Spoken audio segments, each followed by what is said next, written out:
오늘 7월 8일 수요일 오후 3시 반에 조선일보 이진동 기자가 우종찬 기자를 상대로 민사소송한 재판이 있었어요.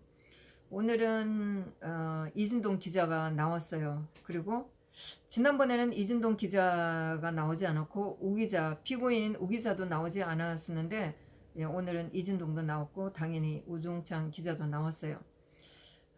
이진동 기자가 우종찬 기자뿐만 아니고 우종찬 기자가 방송에 나가 펜앤마이크하고 고성국을 상대로도 같이 했었어요. 그래서 두 방송에서는 변호인들이 나왔고 우종찬 기자 이렇게 해서 셋이 피고인이 된 거예요. 오늘 재판에는 증인으로 한겨레 거기에서 강희철이라는 증인이 나왔어요. 이 사람이 법원에도 들락이는 법조 기자였었나 봐요. 2016년 8월 달에 이진동 기자하고 연락을 해서 우병우가 문제가 아니고 미래재단 K스포츠 재단이 문제다. 그 뒤에 최순실과 박 대통령이 있다.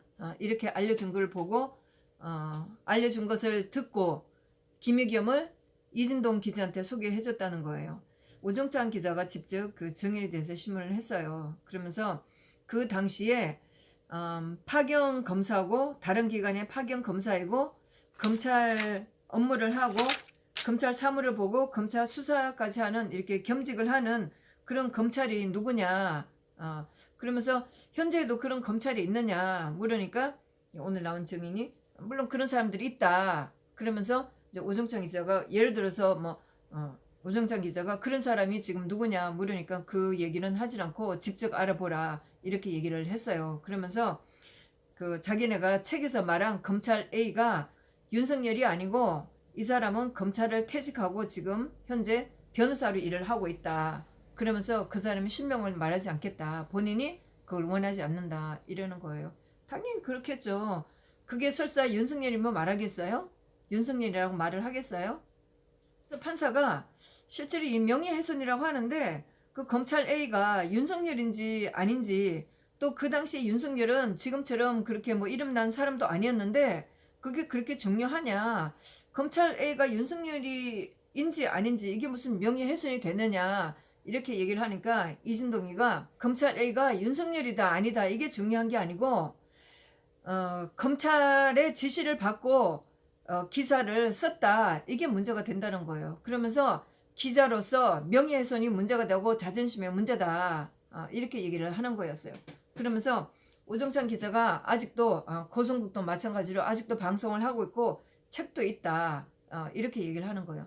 자기네가 지금 뭐 채널 A에 문제가 되고 있는 거 있잖아요. 뭐 금은 유착하면서 채널 A에 좀 문제된 그것처럼 자기네가 검찰에 지시를 받고 조정을 받아서 그 기사를 쓴 것처럼 이렇게 하는 건 문제가 되는 거다. 그러니까 판사가 그러면 자기네 알아서 특종을 한 건데 그걸 검찰이 알려준 거 가지고 검찰의 지시를 받고 했다는 것이 문제가 되느냐 이렇게 얘기를 하면서 판사는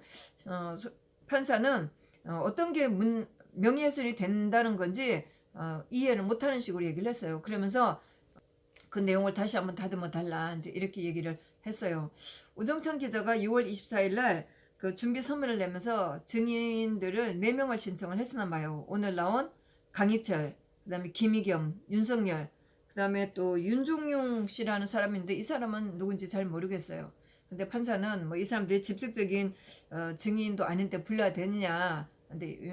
그런데 우종찬 기자는 이 사람들이 직접적인 증인이다. 이렇게 얘기를 했었고, 그러니까 판사가 증인 신문을 그러면은 신청을 해라. 그리고 증인 신문하는 내용도 알려주고 또 증인을 신청하는 취지도 알려달라. 그런데 뭐 취지를 보고 결정을 하겠지만 뭐 그 증인들을 소환할 것 같지는 않다. 미리 이렇게 단정을 해버리면서 재판은 끝났는데 다음 기일은 9월 9일로 잡았어요. 증인이 끝나고 강희철 기자가 가지 않고 또 법정에 계속 앉아 있더라고요. 그래서 재판은 끝났는데 재판이 끝나고 복도로 나오니까 이진동의 변호사가 이진동하고 그 강희철을 불러 모아서 뭐라고 얘기를 하는 걸 봤어요. 근데 뭐 옆에서 들을까 하다가 2층으로 내려왔는데 2층에 내려와서 제가 법정에 있으면서 이진동이가 아직도 방송을 하고 있고 책도 있다 이렇게 얘기를 하는 거 보고, 아니 저게 정말 아니 지금 한 나라를 뒤집어 엎어놓고 나서 자기 명예 회복을 하겠다고, 명예훼손 당했다고 고소를 하고 재판하는 꼬라지를 보니까 화가 나잖아요. 그래서 2층에 기다리고 있다가 변호사하고 이진동하고 강희철이가 내려오는데 제가 얘기했어요. 뭐 강희철은 오늘 증인으로 나왔으니까 다시 나올 일은 없고, 특히 한겨레 기자니까 정말 기회만 있으면 정말 묻고 싶은 마음이죠. 그렇죠. 세 사람 내려오는데 제가 그랬어요. 이진동 씨, 최순실하고 대통령하고 공부한 거 있어요? 뇌물 받았어요? 이것이 당신들이 원하는 세상이야? 그러면서 제가 또 계속했죠. 당신들의 명예만 중요해? 당신들은 역적이야. 당신들이 편하게 살 것 같아? 지금 누구 명예를 회복한다고 누구를 고소를 해? 이렇게 소리를 질렀죠. 아마 이진동이는 재판에 나오는 게 편하진 않을 겁니다. 다음에는 더 많은 분들이 재판에 가서 이진동이가 하는 꼬라지를 좀 봐야 돼요. 예. 오늘 아침에 김은 기자가 징역 6개월을 받는데 법정 구속이 됐잖아요. 네. 아주 손석희의 공이 너무나 지대하기 때문에 손석희를 보호를 해줘야 되겠죠. 예. 하는 꼬라지를 보면 이진동한테도 또 유리한 재판이 될 수도 있겠죠. 그러니까 저 같은 사람이 가서도 이 재판에 증인이 되어야 돼요. 어떻게 하고 있는지 똑똑히 봐야 돼요. 예. 지난번에 전병현이가 뇌물로 5년을 받았어요. 그리고 직권남용으로 해갖고 1년 6개월을 받았는데 판사가 구속이 능사가 아니에요 이러면서 구속을 안 했거든요. 예. 지난번에 국정원 직원이 이채필, 이분은 이명박 대통령 시절에 제3노조 그걸 설립하려고 하면서 막 국정원 돈을 갖다 쓴 게 있어요. 그런데 그것 때문에 1년 2개월을 받았는데 법정 구속을 했어요. 제가 그때만 해도 1년 2개월 받고 법정 구속시키는 거 보고 굉장히 분노를 했는데, 오늘 김은 기자는 진짜 이거는 뭐 손석희가 감옥 속에 가야 돼도 시원찮을 반에 김은 기자를 결받는데 법정 구속을 시켰어요. 에?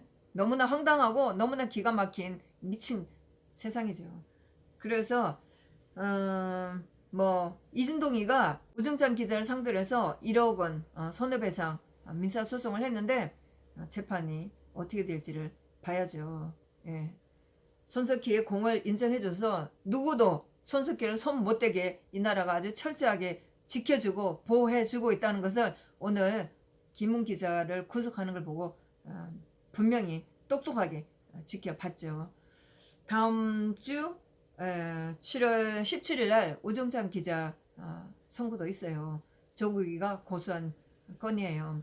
지난번에 구형 때 10개월을 구형을 해서 그나마 좀 다행이라고 생각했는데, 김은 기자의 상황을 보면서 이것도 만만치 않을 거라는 걱정이 많이 드네요. 오늘 갑자기. 예. 하여튼 9월 9일 날 오정찬 기자의 민사 재판, 이것도 제가 가서 볼 거고, 아마 시간 되시면 그날 2시 10분입니다.